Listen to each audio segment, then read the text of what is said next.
राज्यसभा चुनाव को लेकर किरण चौधरी ने नामांकन भर दिया है। अब 3 सितंबर को इस चुनाव में विधायकों का मतदान होगा, लेकिन कई ऐसी चीज़ें हैं जो कि दुविधा पैदा करती हैं। जिस तरीके से जेजेपी के विधायकों ने इस्तीफ़ा देकर कांग्रेस में शामिल हुए हैं, उनकी क्या भूमिका रहेगी। खुद किरण चौधरी ने जो है इस्तीफ़ा दिया है। कई विधायकों ने लोकसभा चुनाव के दौरान भी इस्तीफ़ा दिया था। तो क्या स्थिति है अभी विधानसभा की, इसको हम जानने की कोशिश करते हैं। हमारे साथ हैं विधानसभा अध्यक्ष ज्ञानचंद गुप्ता जी। ज्ञानचंद गुप्ता जी, इस समय अगर हरियाणा विधानसभा की बात की जाए तो मौजूदा स्थिति किस तरह की है? देखिए, विधानसभा में जो पार्टी पोजीशन है, सबसे पहले तो मैं आपको बता दूं, भारतीय जनता पार्टी के 41 सदस्य, आज कांग्रेस पार्टी के 28 सदस्य और 5 निर्दलीय हैं, एक जो हरियाणा लोकहित पार्टी है और एक चौधरी अभय सिंह चौटाला जो INLD है। इस तरीके से टोटल संख्या 86 है। अब जो हमारे पास पार्टी पोजीशन है, वो तो हमारे पास जब तक किसी भी विधायक का त्यागपत्र या जो कोई भी उसकी एक्टिविटी है उसके बारे में हमारे पास लिखित रूप से नहीं आ जाता, तब तक हम कोई कार्रवाई नहीं करते। बहुत सारे विधायकों की सुर्खियां कई बार अखबारों में आती हैं, कई बार टीवी रेडियो पर आती हैं, लेकिन आज जो हमारे पास ऑफिशियल फिगर मैंने आपको बताई। दूसरा एक बात, कई चीज़ें जैसे आपने बात की, अखबारों में और टीवी में बात आई, 4 से 5 विधायकों ने जो है कांग्रेस ज्वाइन की है। जैसे ईश्वर सिंह हो गए, इसके बाद रामकरण काला हो गए। इसी तरीके से 4 से 5 विधायक हैं जिन्होंने जेजेपी छोड़ करके कांग्रेस में विधिवत रूप से ज्वाइनिंग कर ली है। क्या इनकी कोई सूचना आपके पास आई है कि उन्होंने विधायक पद से भी इस्तीफ़ा दिया है या फिर केवल पार्टी ज्वाइन किया है? नहीं, जैसे मैंने बताया कि जिन जिन विधायकों ने कोई पार्टी छोड़ करके अपनी सदस्यता विधानसभा की इस्तीफ़ा दे करके कोई दूसरी पार्टी ज्वाइन की है, वो हमारे पास एक्चुअल जो मैंने बताया वो उतनी ही है। तो 10 में से 10 जेजेपी के हैं अभी तक ऑफिशियली जो 10 जो विधायक हैं, जब तक वो विधानसभा की सदस्यता से त्यागपत्र नहीं देते तब तक वो उसी पार्टी के सदस्य हैं जिस पार्टी पर वो चुने गए थे। लेकिन जिस तरह खबरों में आए उसमें देवेंद्र बबली का भी नाम आता है, उन्होंने भी जो है कांग्रेस ज्वाइन कर दी। क्या ये लोग इस्तीफ़ा देने के बाद जो है कांग्रेस की तरफ से वोटिंग कर सकते हैं? जब उनका इस्तीफ़ा हो जाएगा तो उसके पास कोई भी पावर जो है वोटिंग की नहीं रहेगी, क्योंकि वोटिंग तो उन्हीं सदस्यों की होगी जो ऑफिशियली अभी विधानसभा के सदस्य हैं। जब विधानसभा की सदस्यता से इस्तीफ़ा दे दिया तो उनका कोई वोट डालने का अधिकार ख़त्म हो जाता है। एक चीज़ यहाँ मुझे समझना चाहूँगा कि जैसे उन्होंने ये कहा कि उन्होंने कांग्रेस पार्टी ज्वाइन कर ली, लेकिन आपको विधानसभा यानी विधायक पद से इस्तीफ़ा जो है उन्होंने पत्र नहीं सौंपा है। और अगर चूँकि जो राज्यसभा का चुनाव होता है उसमें पार्टी व्हिप लागू नहीं होता है, कि मतलब कोई भी विधायक अपनी इच्छा से जो है वोटिंग कर सकता है। तो क्या ऐसी स्थिति में ये जो विधायक हैं जो कि पार्टी में तो पाला बदल चुके हैं, जेजेपी से कांग्रेस में चले गए हैं, लेकिन क्या विधानसभा में इस तरह की वोटिंग कर सकते हैं? देखिए, जैसे मैंने कहा कि जो भी कार्रवाई है वो एंटी डिफेक्शन लॉ तभी लगता है जब व्हिप का उल्लंघन हो या विधानसभा के अंदर किसी भी बिल के ऊपर मतदान के अंदर वो पार्टी के अगेंस्ट वोट करें, क्योंकि राज्यसभा के अंदर व्हिप जारी नहीं हो सकता इसलिए वो फ्री हैं कहीं भी वोट डालने के लिए। यानी अगर वो कांग्रेस में गए हैं और कांग्रेस की तरफ से वोट करते हैं तो फिर वो एलिजिबल हैं वोट करने के लिए, हालांकि कांग्रेस ने अभी तक अपना उम्मीदवार नहीं खड़ा किया। नहीं, वो एलिजिबल तो हैं ही। किसको वोट करते हैं किसको नहीं करते, कौन कैंडिडेट आता है कि नहीं आता, ये तो भविष्य के गर्भ में है।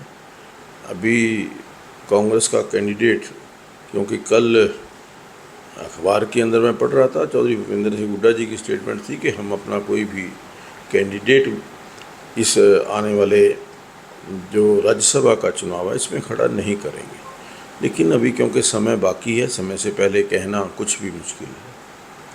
तो अगर विपक्ष जो है कोई उम्मीदवार खड़ा करता है तो चुनाव अवश्य होगा फिर इसके बाद। नहीं, अगर कैंडिडेट दूसरा आता है तो चुनाव तो अवश्य होगा ही, उसमें कोई दो राय नहीं है। अगर नहीं होगा तो निर्विरोध चुन जाए। अगर कोई दूसरा कैंडिडेट नहीं आता तो जो भाजपा की प्रत्याशी हैं श्रीमती किरण चौधरी, वो अनअपोज्ड जो हैं वो इलेक्ट हो जाएंगी। लेकिन उनकी घोषणा वो अभी नहीं होगी, क्योंकि कल पेपर की स्क्रूटनी है।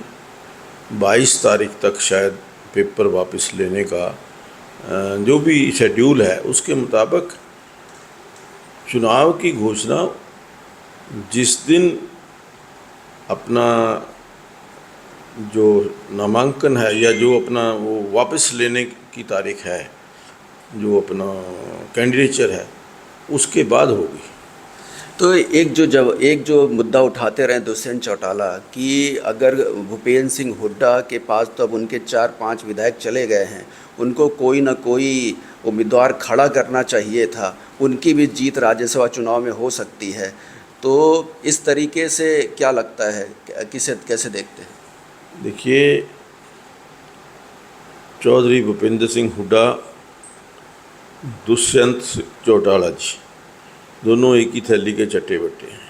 वो उन पर आरोप लगा रहे हैं कि वो कैंडिडेट खड़ा नहीं कर रहे, और कांग्रेस के लोग कह रहे हैं कि वो हमें 13 मेंबर्स दे दें, हम अपना कैंडिडेट खड़ा कर देंगे।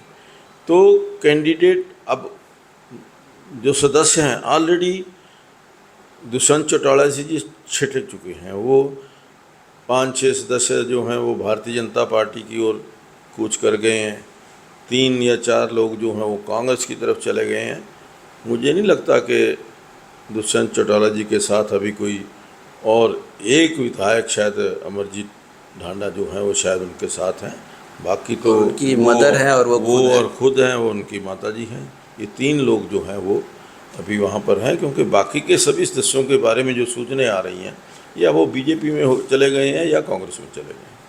तो ये कहा जा सकता है कि बीजेपी को एक बड़ी सफलता राज्यसभा चुनाव के तौर पे मिलती दिख रही है किरण चौधरी के रूप में। मुझे तो निश्चित लग रहा है। बाकी तो क्योंकि अभी नामांकन का समय बाकी है, फाइनल जो समय है उसके पश्चात हम कह सकेंगे कि क्या चीज़ फाइनल है। क्या कोई दूसरा नामांकन पत्र ना आएगा तब हम मानेंगे कि भी किरण चौधरी जो है वो राज्यसभा की सदस्य चुनी गई हैं या चुनी जा सकती हैं। अब एक चीज़ और भी, एक स्पीकर होने के साथ साथ आप विधायक भी हैं पंचकुला के। क्या देखते हैं पंचकुला में किस तरह की बयार है इस बार, और इस बार आप दोबारा चुनाव लड़ेंगे, या कई लोग जो है अलग अलग तरह कह रहे हैं कि इस बार जो है ज्ञानचंद गुप्ता जी की उम्र ज़्यादा हो गई है तो हो सकता है वो चुनाव ना लड़े। देखिए, जहाँ तक चुनाव लड़ने का प्रश्न है, हमारे संगठन में चुनाव लड़ने का निर्णय संगठन करता है, पार्टी हाईकमान करता है। मेरे चुनाव लड़ने की जहाँ स्थिति है, मैं चुनाव लड़ने के लिए तैयार हूँ। और पिछले 5 साल के अंदर हमने पंचकुला के विकास की दृष्टि से लगभग 5,000 करोड़ रुपए के विकास के काम किए हैं। मैंने तो एक किताब भी छापी है जिसके अंदर वो जो काम किए हैं उनकी सूची जारी की है। और मैं समझता हूँ कि जो आने वाला चुनाव भारतीय जनता पार्टी लड़ेगी वो पिछले 10 साल के अंदर जो विकास हुआ है पंचकुला में भी और पूरे हरियाणा प्रदेश के अंदर भी, उन विकास के कामों के ऊपर भारतीय जनता पार्टी चुनाव के अंदर जाएगी। और लोग आज इस बात के लिए तैयार हैं कि जो 10 साल के अंदर भारतीय जनता पार्टी ने विकास के काम किए हैं, लोगों को सुख और सुविधा प्रदान की है, नौकरियों के अंदर पारदर्शिता लेकर के आए हैं और खर्ची और पर्ची के खेल को बंद किया है। जो हमारे भाई बुज़ुर्ग हैं उनकी बुढ़ापा पेंशन 800 रुपये से बढ़ा करके 3000 रुपये की है।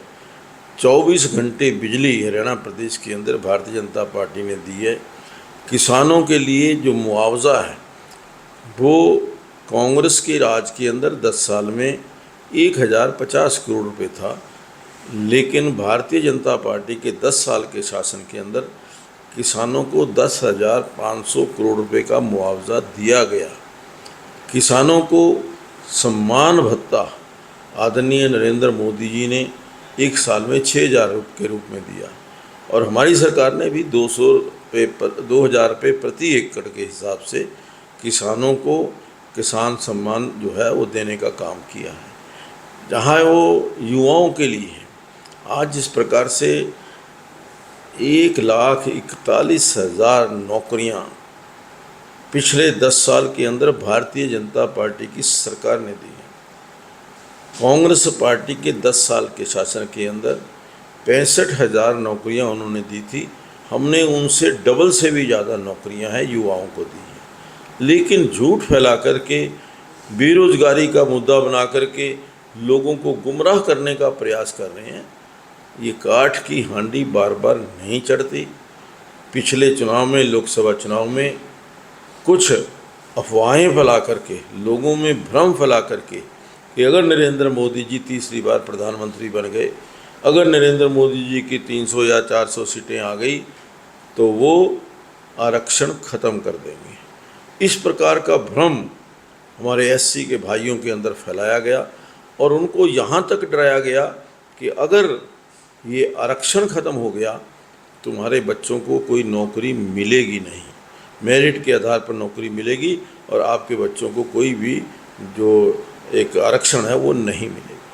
लेकिन आज हरियाणा प्रदेश की जनता उनके फ्रॉड को, उनके झूठ को पूरी तरह से जान चुकी है। अब उनका झूठ जो है बार बार चलने वाला नहीं। नेतृत्व परिवर्तन का फ़ायदा मिलेगा बीजेपी को? देखिए, निश्चित तौर पर देखिए, जो नायब सिंह सैनी जी की कार्यशैली है या नायब सिंह सैनी जी का जो कार्यकर्ताओं के साथ मेल जोल है, कार्यकर्ताओं के साथ उनकी बोलचाल है, उनका मिलन है, सुबह से शाम तक घर के अंदर हजारों लोग हर रोज़ उनको मिलने के लिए आ रहे हैं, उससे पूरे हरियाणा प्रदेश का माहौल बहुत बदल चुका है। आज हरियाणा प्रदेश का एक एक नागरिक ये कह रहा है कि तीसरी बार हरियाणा प्रदेश के अंदर भारतीय जनता पार्टी की सरकार आएगी। धन्यवाद ज्ञानचंद गुप्ता जी। तो ये थे विधानसभा स्पीकर ज्ञानचंद गुप्ता जी, जिनका साफ कहना है कि बीजेपी की जो सरकार है तीसरी बार लगातार हरियाणा में बनने जा रही है।